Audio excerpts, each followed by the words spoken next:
عادل سامعني؟ ايوه مين؟ حبيبي انا عندي لمسه اليد قبل خطا المهاجم، عندي احتماليه وجود ركله جزاء، تعالى بص علي هوريك الزاويه اهو، دي لحظه لمسه اليد اهو انا معاك اهو، انا معاك في كل حاجه، انا معاك في كل حاجه يا حبيبي اهو، واحده واحده. وصلت ماشي 3 في المباراه، امشي اهي هنا حصل لمسه اليد، امشي حصل الفاول بعدها، ارجع امشي ماشي، هات السرعه العاديه يا راجل، ده الكوره مرتبطه اللي بعد ما ضغط البيت ثانيه تاني هجيب له الكلوز، هات الكلوز، خد الكلوز دي كمان اهو، طب خد دي اهي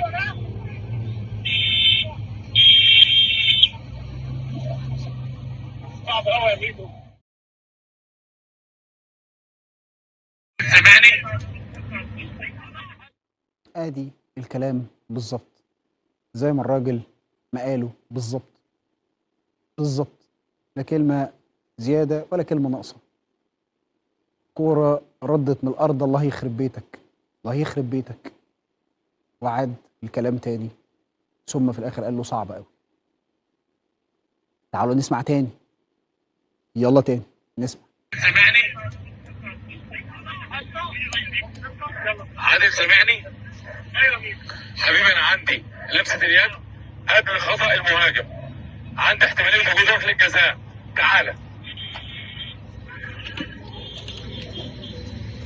بص علي هوريك الزاويه اهو، دي لحظه لمسه اليد اهو انا معاك اهو، انا معاك في كل حاجه، انا معاك في كل حاجه يا حبيبي اهو، واحده واحده.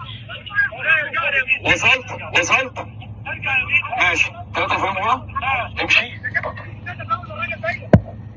اهي هنا حصل لمسه اليد، امشي حصل الفاول بعدها، ارجع امشي ماشي، هات السرعه العاديه يا راجل، ده الكوره مرتبطه اللي بعد ما ضغط البيت ثانيه تاني هجيب له الكلوز، هات الكلوز، خد الكلوز دي كمان اهو، طب خد دي اهي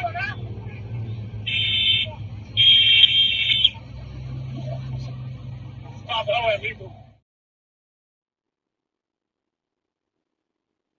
يا محمد يا عادل، عندي حالة تعالى شوفها. الكورة لمست ايد المدافع قبل ما يعمل مهاجم نادي الزمالك يرتكب الفاول. فضايح كبيرة للجنة التحكيم وحكام الاحتواء. محمد عادل اللي احتوى نادي الزمالك كتير كتير كتير، وكنا بننادي وكنا بنقول النهارده التفريغ الصوت اهو، وكلامه واضح اهو، بيقول له الله يخرب بيتك يا ميدو، الكوره مرتده من الارض وايده في الوضع الطبيعي بتاعها، مش ركله جزاء. انما خالفت ضميرك ليه يا محمد يا عادل؟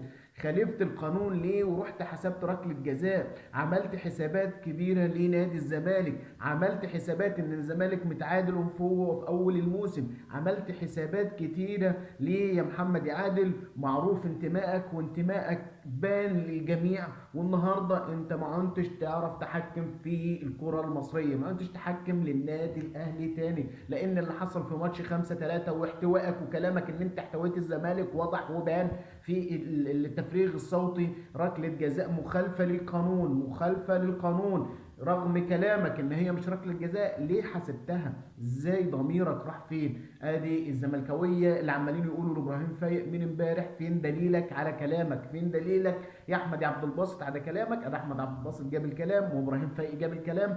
اشرب بقى يا كبير، واوعى اسمع في حد فيكم يقول الاهلي بيتجامل بالتحكيم. اوعى